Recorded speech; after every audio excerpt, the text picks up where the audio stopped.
about this question. So we are given an inequality and we need to find the range of p in which it can lie.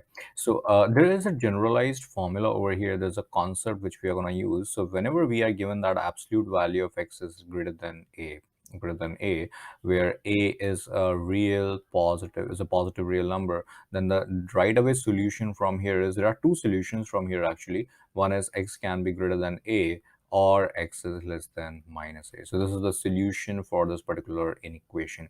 So the same concept we are going to use and extend over here. So you're going to say that 3p minus 7 can be greater than 8, or 3p minus 7 can be less than negative 8.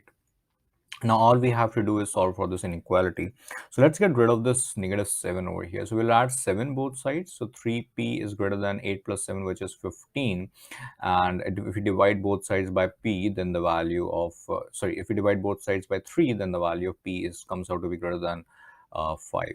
And likewise, this will become adding 7 both sides to get rid of this negative 7 again. So we have negative 1 over here, and dividing both sides by 3, we'll have the value of p as less than negative 1 over 3.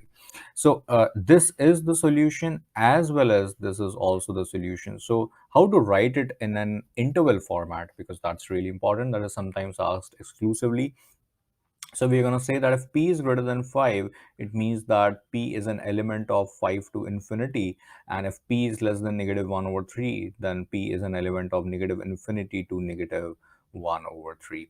And since these are in an OR, it means that both of this can be solutions. So the same will be represented as a union. So the final solution would be p is an element of the custom says that first it should start from the lesser range. It means that the lesser values should come first. So we're going to say that negative infinity to negative 1 over 3, and we place a u symbol which is called union. So it's negative infinity to negative 1 over 3 union 5 to infinity. So this is the final solution for this particular question.